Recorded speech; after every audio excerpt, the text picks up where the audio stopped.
Nossa leitura nesse dia está em Mateus, capítulo 1. Nós lemos os versos 22 e 23. Eu quero fazer a leitura do verso 18, a partir do verso 18. Abra sua Bíblia, permaneça com ela aberta para a nossa meditação nessa manhã.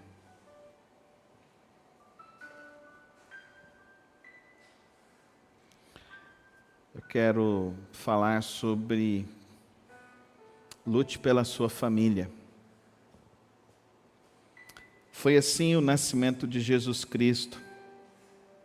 Maria, sua mãe, estava prometida em casamento a José, mas antes que se unissem, achou-se grávida pelo Espírito Santo. Por ser José, seu marido, um homem justo, e não querendo expô-la à desonra pública, pretendia anular o casamento secretamente. Mas depois de ter pensado nisso, apareceu-lhe um anjo do Senhor em sonho e disse: José, filho de Davi, não tema receber Maria como sua esposa, pois o que nela foi gerado procede do Espírito Santo. Ela dará à luz um filho e você deverá dar-lhe o nome de Jesus, porque ele salvará o seu povo dos seus pecados. Tudo isso aconteceu para que se cumprisse o que o Senhor dissera ao profeta: a virgem ficará grávida e dará à luz um filho, e o chamarão Emanuel, que significa Deus conosco.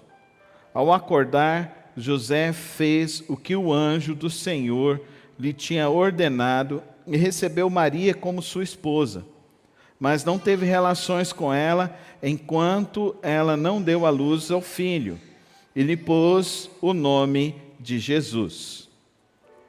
O Senhor abençoe a palavra dele aos nossos corações.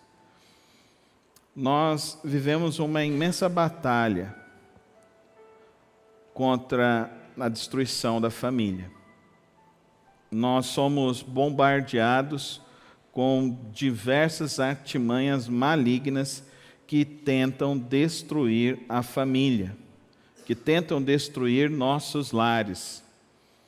É impressionante o número crescente de divórcios, é impressionante o número crescente de jovens que decidem morar juntos sem a concepção de um casamento.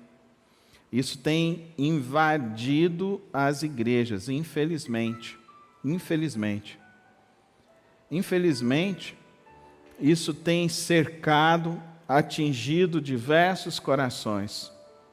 Alguns motivos que nós vemos sobre isso, desse ataque cada vez mais acirrado à família, é de fato uma sociedade que sofre com a subversão de valores.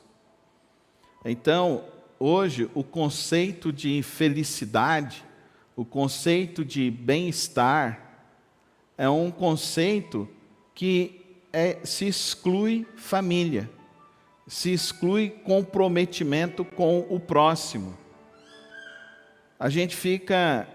Eu fico pensando sobre isso e me admira muitos pais que não ensinam os seus filhos o valor da honra na família. O valor dos filhos respeitarem, honrarem os pais, honrarem os avós, cuidarem dos avós. Se nós pegamos toda a palavra de Deus, nós vamos ver que, desde o início, Deus tem um propósito com a família. Ele formou o homem e ele viu que não era bom que o homem estivesse só, por isso fez-lhe a mulher, e a mulher então se tornou ajudadora, e os dois juntos então tiveram o mandato de Deus: multipliquem-se e dominem sobre a terra. Eles fizeram isso, mas a educação não foi muito bom, deu problema nos primeiros filhos. Um filho assassinou o outro. Depois o outro filho, em rebeldia, fugiu. Então, família sempre tem dificuldades. Não se esqueça disso. Querer manter um casamento é enfrentar dificuldades. Nós vamos ver isso também na história de Noé, que pelo fato da perversão ter aumentado e se multiplicado muito nos tempos de Noé, Deus se desagradou da humanidade e destruiu então a humanidade com o dilúvio. O que ocorre após o dilúvio? Durante o dilúvio, Deus salva Noé, sua esposa, seus filhos, suas noras, seus genros, e eles vão ser salvos pela mão do Senhor no dilúvio. Quando eles saem, o que ocorre? Noé erra, peca, novamente a família se torna penalizada. Depois nós vamos ver então Deus separando Abraão no meio do povo, para que Abraão então receba uma bênção de Deus. Por meio de você, Abraão, todos os povos, todas as famílias da terra serão abençoadas. Deus tem um propósito com família. Deus tem um propósito com lares. Nós estamos vivendo uma sociedade. Você pode perceber os últimos lançamentos de imóveis dentro da nossa cidade mesmo. A redução do número de quartos. A gente percebe isso. Prédios que antes poderiam ter quartos, 4 quartos, 5 quartos. Não, agora é tudo kitnet. Kitnets caras. Eu fui ver uma ali que eu falei, e o povo compra? É quase o preço do meu apartamento, que tem 3 quartos. E o que eu fiquei impressionado foi, ele virou e falou assim, já está tudo vendido. Já está tudo vendido. Andando aqui nas ruas do nosso bairro, você já se apercebeu o número de pessoas sozinhas? Você já se apercebeu no seu prédio o número de pessoas sozinhas? A fragmentação da família, a destruição da família está cada vez mais acelerada. Filhos que preferem estar com os amigos do que com os pais. Filhos que não querem estar com os pais. São caretas. Nós enfrentamos uma batalha diária contra a família. Na questão econômica, já falei aqui na igreja, eu gostava daquela influenciadora que tem um canal no YouTube, o Me Poupe, a Natália Arcuri, e ela virou e falou assim, eu optei em não ter filhos, porque filho é um investimento muito caro que não traz retorno. Olha a mentalidade que se tem. Eu vou ter filho para me dar retorno. Não é? Ela virou e falou assim, não, eu fiz os cálculos, um filho bem formado vai ficar em torno de 1,5 milhão. Aí eu olhei e falei para a Soraya, se a gente tivesse pensado nisso, a gente nem tinha casado, né, meu amor? Porque a visão materialista. A visão materialista. Tome cuidado com quem você segue.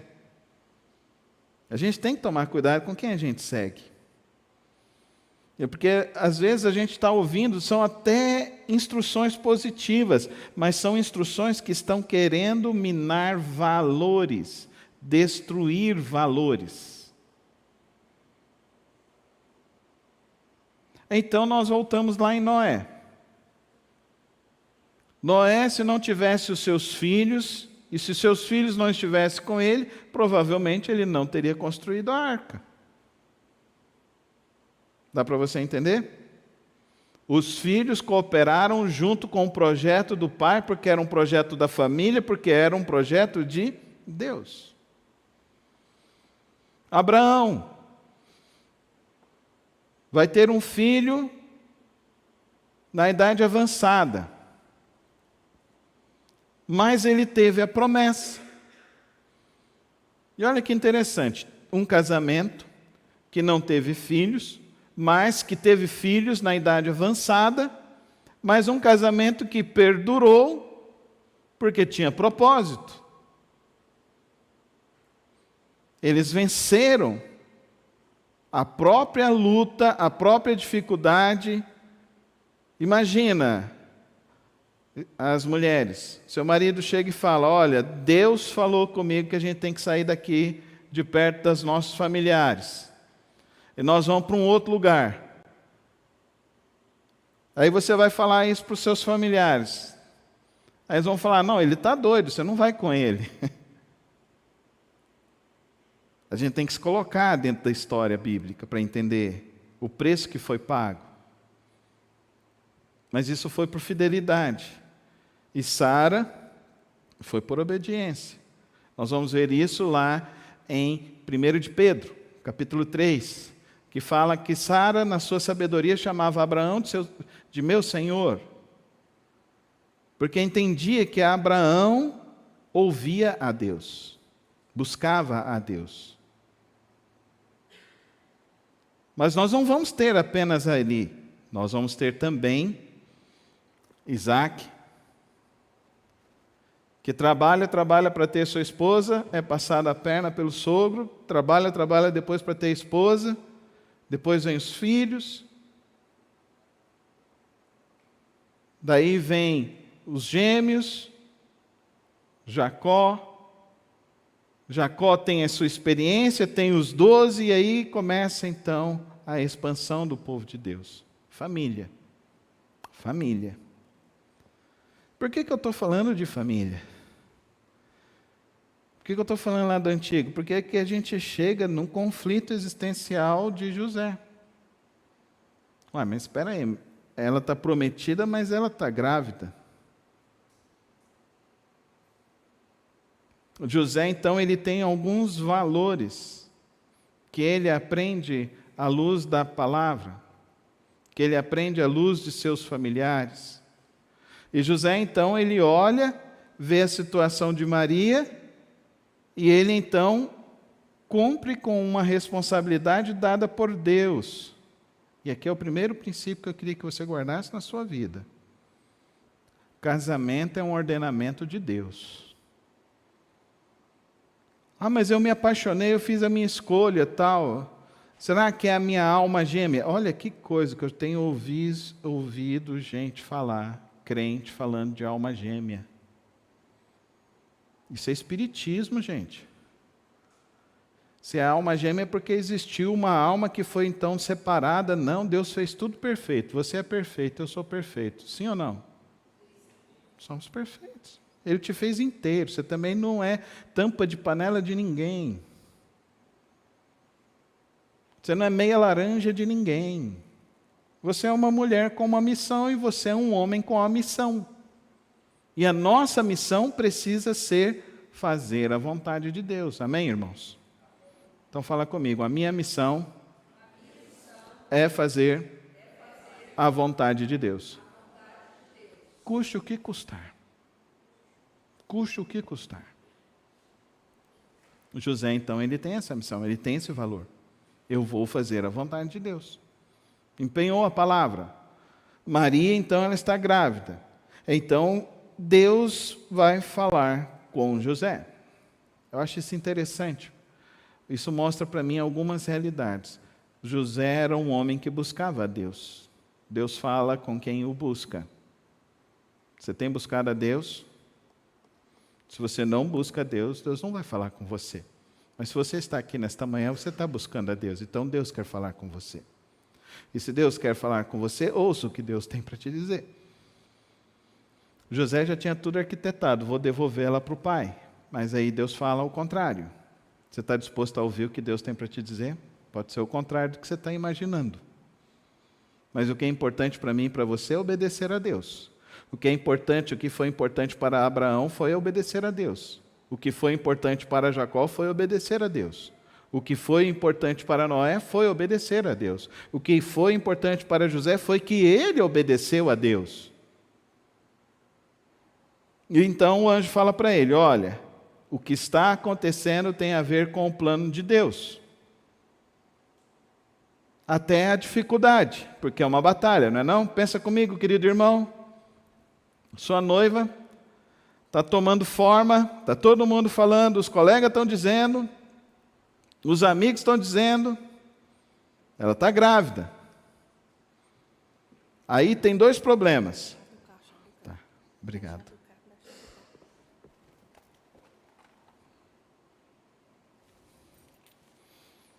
Aí então tem dois problemas.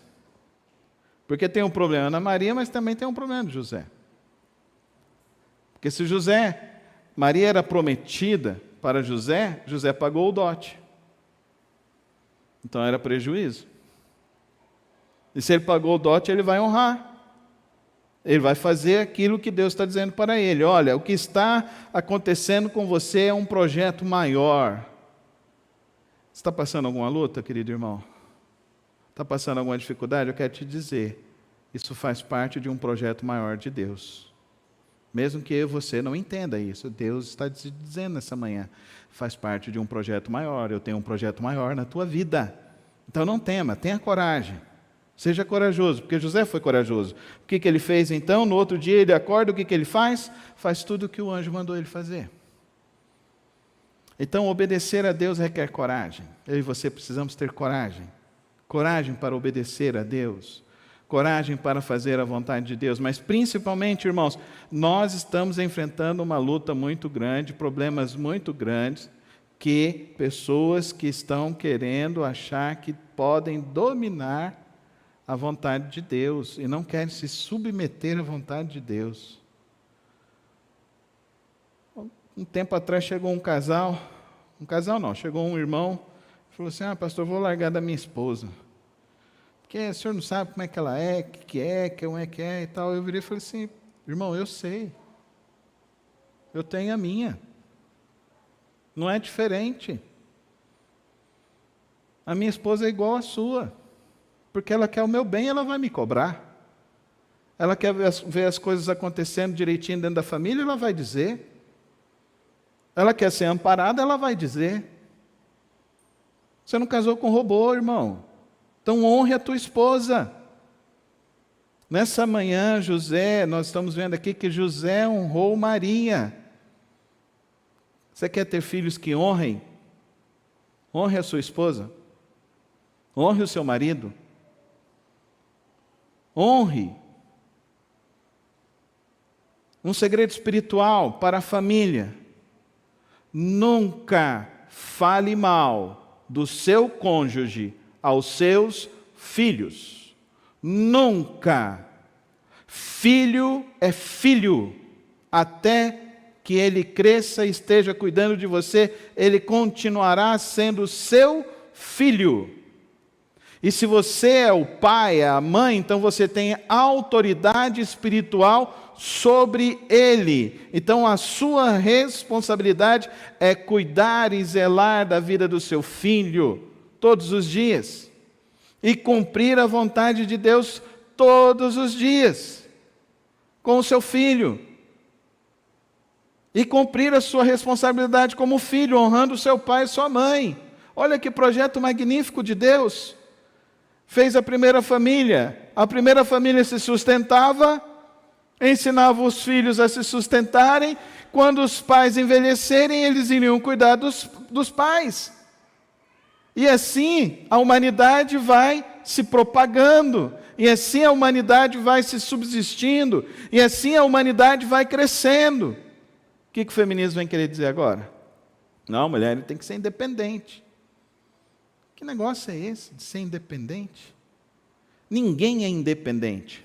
Ninguém. Nem um homem, nem uma mulher é independente sobre a face do mundo. Você sempre depende de alguém. Sempre. Quando você nasceu, você dependia 24 horas da sua mãe. Isso até os 3 primeiros meses. Aí a gente entra como pai, né?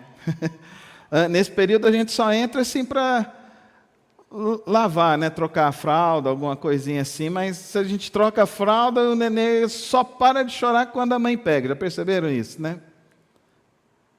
Mas é o seu papel. Cumpra. Como José cumpriu. Fique ali do lado. Faça a vontade de Deus. Honre. E vai chegar a hora que os filhos vão crescer. Mas mãe, sua filha vai ser sempre sua filha, não vai ser sua amiga. Pai, seu filho sempre vai ser seu filho, nunca vai ser seu amigo. Vamos aprender isso, queridos irmãos. Está acontecendo um verdadeiro desequilíbrio nessa geração. Uma geração mimada, uma geração irresponsável, uma geração que não está honrando pai e mãe. Quando os nossos filhos crescem, a gente fica com qual missão? A missão mais essencial da vida. A missão de orar pelos nossos filhos todos os dias, para que eles fiquem de pé, para que eles se sustentem, para que eles avancem, para que eles prosperem. Mas voltemos a José. José honra Maria. José cumpre a vontade de Deus. Ele fez tudo o que o Senhor lhe ordenou, recebeu Maria como sua esposa. Mas aqui tem um ingrediente, verso 25. Ele abriu mão de felicidade e prazer. Não teve relações com ela enquanto ela não deu à luz ao filho e lhe pôs o nome de Jesus. E esse é um problema para muitas pessoas. Tem muitas pessoas que estão sucumbindo nessa ânsia do prazer, do hedonismo, e estão se tornando cada vez mais escravos do prazer. Escravos de uma vida de que, eu tenho prazer e felicidade todos os dias, todas as horas, a todos os momentos. Não é assim, querido irmão.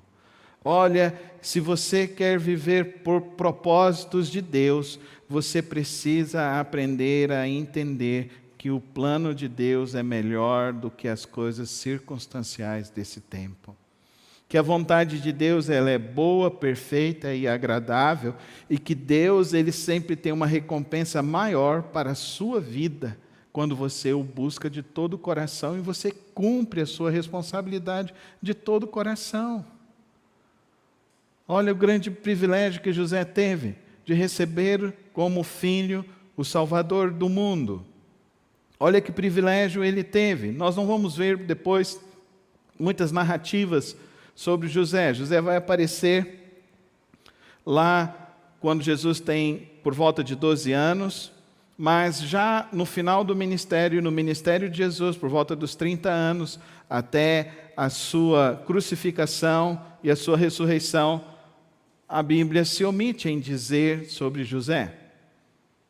Existem as tradições religiosas que vão nos contar, então, que José deve ter morrido por volta, quando o Senhor Jesus tinha por volta dos seus 25 anos. Mas isso é tradição, isso não está na Bíblia, então, essas são conjecturas. Mas algumas coisas nós podemos dizer sobre isso. Lá na frente, os fariseus vão acusar Jesus e vão dizer assim de Jesus: ele não é o filho do carpinteiro? Então nós vamos ver então que José influenciou a vida de Jesus positivamente. E isso é um grande legado que um pai pode deixar para um filho. Influenciar valores sobre a vida do seu filho.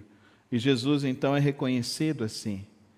Ele é reconhecido também, e eles perguntam, mas pode vir alguma coisa boa lá de Nazaré? Pode. Pode vir alguma coisa boa de qualquer lugar. Pode vir. Depende de um homem e de uma mulher quererem fazer a vontade de Deus. Você pode ser a solução na sua casa, na sua família, na história, inclusive da nossa cidade. Eu creio assim, que nós podemos fazer uma enorme diferença se nós, nesta manhã, decidirmos a fazer como José fez. Viver por valores, cumprir a vontade de Deus e honrar a Deus com toda a sua vida. Esse para mim é um grande legado. Por isso que eu gostaria que nesta manhã eu e você pudéssemos tomar uma decisão. A decisão de lutar pelas nossas famílias. Quando que o anjo foi falar com José? quando José estava buscando a Deus. E o anjo veio falar com ele. Quem sabe você não vai receber a visita desse anjo nas suas madrugadas, nesses dias, e Deus falará com você sobre a vida dos seus filhos, sobre a sua vida, sobre a vida de tantas e tantas situações, de tantas e tantas questões que tem para ocorrer. Lute pela sua família, lute como José lutou, lute incansavelmente, lute corajosamente, lute até o fim. Não desista da sua casa, não desista da sua família, lute por ela, lute. Falei pouco sobre Jesus e falei mais sobre José. E eu quero deixar recomendado para vocês um livro que chama Paternidade Espiritual, de Charles Swindoll. Um livro fantástico. Vale muito a pena ser lido nesse tempo. E querido irmão e querida irmã, não ignore a luta que temos que enfrentar. A batalha, ela tem sido grande. Por isso requer de nós esses princípios de José. Que nós lutemos, que nós vivamos sempre na presença de Deus. Fazendo a vontade de Deus, andando sempre na presença do Senhor. Feche os teus olhos. Não sei qual a batalha que você está enfrentando, mas eu quero dizer em nome do Senhor Jesus, você pode vencê-la em nome de Jesus. Coloca a sua vida nas mãos dEle e confia nele, que Ele te dará a vitória, em nome de Jesus. E assim, Pai querido, Pai de amor, colocamos-nos diante do Senhor nesta hora e rogamos, ó Deus, que assim como o Senhor fortaleceu o teu servo José, o Senhor venha fortalecer nossas vidas nesta manhã, para que possamos, ó Deus, vivermos os teus valores, os teus propósitos, seguirmos sempre a tua vontade, termos sempre, ó Deus, a coragem de colocar em prática aquilo que o Senhor tem nos dado, termos o desejo de te buscarmos a tempo e fora de tempo. Temos acima de tudo, ó Deus, a coragem de perseverar até o fim, Senhor. Derrama da tua graça e dê a vitória a cada um dos irmãos, ó Pai. Dê a vitória em seus lares. Dê a vitória, ó Pai, nesse tempo. Que nós sejamos, ó Deus, uma igreja firme com o Senhor, firme na Tua palavra, firme na oração, firme no jejum, firme, ó Deus, te buscando, firme ensinando os nossos filhos os Teus valores, ó Pai querido, e que nenhum dos nossos filhos se desvie, que nenhum se perca, que nenhum, ó Deus, vá para nem para a direita, nem para a esquerda, mas que todos permaneçam firmes no Teu caminho, amando a Tua palavra, te buscando e andando contigo todos os dias. Derrama da Tua graça nessa hora, derrama do Teu poder sobre nossas vidas. Nós te louvamos, nós te buscamos, nós te adoramos. E que agora, ó Pai querido, que o amor de Deus Pai, a graça vinda do Filho Jesus Cristo, e as preciosas, eternas e santas consolações do Espírito Santo de Deus, seja, ó Deus, sobre as nossas vidas, sobre as nossas famílias e sobre todo o Teu povo espalhado sobre a face da terra. Assim que oramos, em nome de Jesus, e que o Senhor te abençoe e te guarde, que o Senhor resplandeça sobre a tua vida, da glória dEle, e te dê a paz, em nome de Jesus. Amém.